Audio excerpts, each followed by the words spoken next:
Ladies and gentlemen, welcome to DaveyJay today. I'm your host, DaveyJay, and today we're going to talk a little bit about movie scores.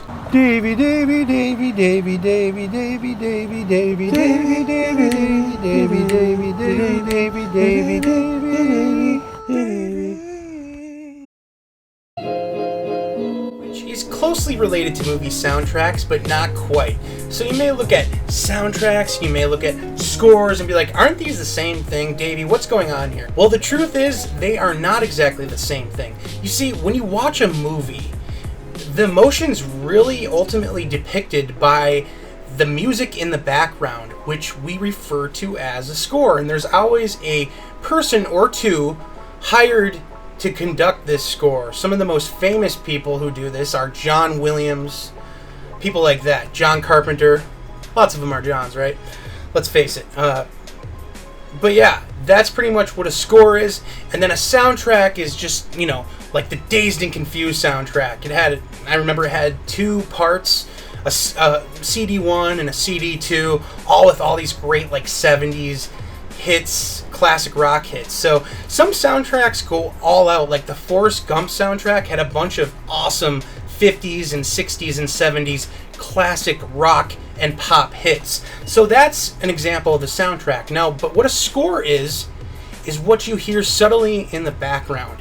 And I don't think scores get as much hype as the actual soundtracks. Not until now, where the audiophile really can have its heyday, and there's so many more things today for audiophiles than there were 30, 40 years ago, or even 20 years ago, let's face it. And so what I'm going to show you today is one of my favorite scores of all time, one of my favorite movie scores. Now, if you know me really well, you know that I love Ghostbusters. So let's just say that this unboxing that I'm going to do with you today has to do with Ghostbusters. Not the first Ghostbusters, because if you're an audiophile or if you're into if you're into movie scores, you might know that the Ghostbusters score was released on CD, cassette, and vinyl many years ago. I think in the 90s or the mid to late 90s is when the Ghostbusters score was released. I stand to be corrected, maybe the early 2000s. But my point is that there has been an official release for the first Ghostbusters movie's score. Now, for Ghostbusters 2, we haven't been as fortunate to have that. But that all changed in 2021. Here, before we open the Ghostbusters 2 vinyl score, I'm going to go ahead and show you some of my favorite scores. Now, remember we were talking about Titanic? Okay, so usually with a soundtrack, the Titanic soundtrack is unique in that some movies have a pop song or just a song in general that they try to promote the movie with. So with Titanic, and I have the laser disc right here, see? This is the movie Titanic. Everybody knows it won, like, what? Winner of 11 Academy Awards. Can you believe that? Including Best Pictures, Best Actress, Best Supporting Actress. I believe Best Soundtrack, Best Score in a Movie was one of the 11 Academy Awards. Anyways, this movie right here, that movie soundtrack was unique in that it had a little bit of both. It had, first of all, just like Dazed and Confused, it was a two-parter. So there was a Titanic soundtrack and then a More Music from Titanic soundtrack, just like More Music from Dazed and Confused had one. So there was two parts, and most of it was conducted by James Horner, who did the movie's score, which Titanic has a beautiful score. It really does. I'm not afraid to admit it. And then also, Celine Dion did the amazing song, My Heart Will Go On, which I'm not going to put it in here because you know who will copyright it, but we all know the song. My heart will go on, on. I'm the king of the world, woo! You know, that, right? Anyways, don't ask me to sing again. That's all you're going to get from me. Anywho, my point is that it's kind of the best of both worlds. When they released the Titanic soundtrack, you got a little bit of the score and a little bit of the soundtrack. So you had that cool song by Celine Dion, which over time got very annoying. No.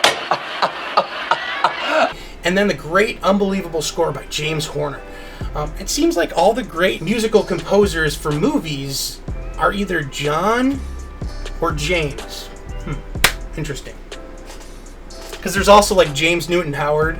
Is he an actor? Oh wait, yeah, never mind. Scratch that. So here are a couple of my favorite motion picture scores of all time. And it really, we were talking about John Williams, right? It doesn't matter which Star Wars movie it is. The Last Jedi, say what you want about the movie, amazing score. One of John Williams' best, for sure. And this is the vinyl, music by John Williams, of course. Another one that I love, this is no surprise, Halloween 2018. And honestly, every single Halloween score that John Carpenter was involved in, meaning 1978, Halloween 2, 1981, and Halloween 2018, Halloween Kills, and Halloween Ends, they all have excellent scores. The new trilogy is Cody Carpenter and Daniel Davies and John Carpenter, so those three. I think some of you might be surprised by this next one, but this is another one of my favorite soundtrack scores of all time. The Terminator. Yeah, that's right, The Terminator. Great soundtrack, great score. Again, this is a combo. It's a combination of the score and some of the great songs on the soundtrack. You've got me burning up. Yeah, that one.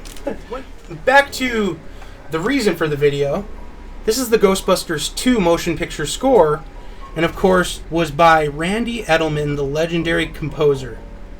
Love this score. Always have. And I'm not the only one who loves this score, as throughout time they kept on making bootlegs of this score. I mean, you can find it stripped and cut out of DVDs. People put it on CDs and just took it directly from the movie, little bits and pieces. But again, it wasn't high quality because it was taken directly from the movies. So at the same time, they had to take some of the acting and the voiceovers. They had to completely take those out, and it was being done by some nerdy Ghostbusters fan in their basement, so it wasn't the best quality. But finally, Randy Edelman was able to release a legitimate, real version of the Ghostbusters 2 original motion picture score, which I absolutely love. So we're going to open this. This is a Barnes & Noble exclusive, which means it was only sold at Barnes & Noble. And let's see, it says it's a glow-in-the-dark vinyl. Now, I'm not super huge on the special vinyls. I'm just in it mostly for the music, but I think it's kind of cool sometimes to be able to get that bonus and be like, oh, cool. I'm trying to avoid the shine here. So let's open this. Here's what the back looks like. You want to see that? There's the Manhattan Museum of Art and the Statue of Liberty from the famous scene at the end of the film. I love it when you roughhouse! Okay, if you've seen the movie, you know what I'm talking about. I love you when you roughhouse! And look, there's a few of the tracks. A Few Friends Save Manhattan. In Liberty's Shadow. I love the tagline for this. Annie Potts is like, yes, we're back. Awesome. Okay, so let's open this real quick and see what it's like.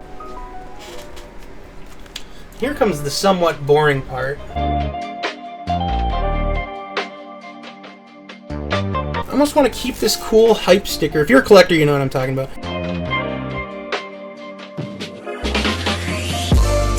Oh, that's kind of cool. It's got a cool kind of matte finish here. That's really nice. As you can see, it's not that shiny. Cool, but the Ghostbusters logo is shiny. Very cool. All right. That's awesome. Here's the back. Oh, the back's the same way. That's really cool. Excellent. Let's see if there's a cool splash picture here. Oh, this is awesome. I'm geeking out right now. Look at that. Look at this.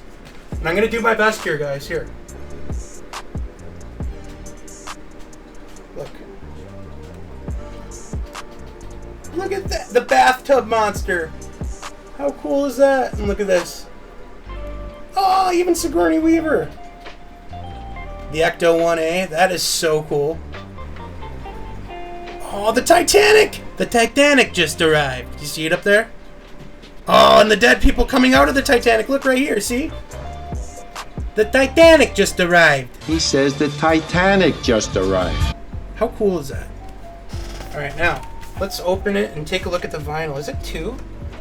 Oh, it's not 2 vinyl. Is there? Oh! Oh, yes! I love when they have extra artwork in here. See, that's why I like vinyl records, because there's always extras. There's always this big, cool artwork. Look at this. How cool is this? Check it out. Ha-ha! They call him the Hammer. See? How cool is this? Love it, Rick Moranis. Oh, I believe it was one of the fettuccinis. No, I believe it's one of the fettuccinis. Love this. Love this. I was born to wear this stuff. Rick Moranis and Annie Potts. Awesome. Now let's see if we can get one more cool splash. Oh, look at... Dude, how cool is that? How freaking awesome as a shot of Vigo and Oscar. Sorry, I'm doing my best here. Here, look. Whoa. Check it out. And that's just the insert. That is just the insert, see? Look at that, with all the tracks, see? How cool is that? Thank you, Randy Edelman. And Sony Pictures, I believe. And they said it wasn't black. Oh, it's clear! But they said it's clear glow in the dark. Look at this. Look at that. How cool is this? And it's just one record, which makes it easier to listen to. Look at that. How cool is that? How cool is that? I don't know about you guys, but I've always liked the Ghostbusters 2 logo a little bit better. And I think it's really fun how they have the patch of Ghostbusters 2 during the movie. It's like the Ghostbusters logo saying, peace. And apparently this is supposed to glow in the dark. Should we try it out? Here, let's get it all. I'm going to just try something. I don't know. Let's see. Let's see if it works. Probably won't even work. Yeah, you can't see anything. I was hoping it would work. Anyways, there you have it. How cool is that, though? I love this. This is just so cool. What a treat. After so many years. I mean, when did the movie come out? In 1989. And we haven't had... We had a soundtrack, yeah, with awesome music on it, including Jackie Wilson and Bobby Brown. It's a great soundtrack. If you haven't heard it, get it. But we never had the score by Randy Edelman, and now we have it. I'm so happy. So what I'm going to go do now is throw this on the old platter and give this a quick listen. And I encourage you to kind of look at your favorite movies and question why you like them in the first place, because so much of the musical score connects you with the film and tells you how to feel throughout the movie. So I encourage you, go listen to not only movie soundtracks, but check out the scores of your favorite movies. And if you like the scores of some of your favorite movies, see if the scores are available to purchase on CD or vinyl, or even on Spotify, because I believe, yeah, this is on Spotify, but I think it's just so cool that I can own this awesome Ghostbusters 2 vinyl and listen to it whenever I want. It's just really cool. So I thank you for stopping by. I've said my piece. Now it's time to hear yours.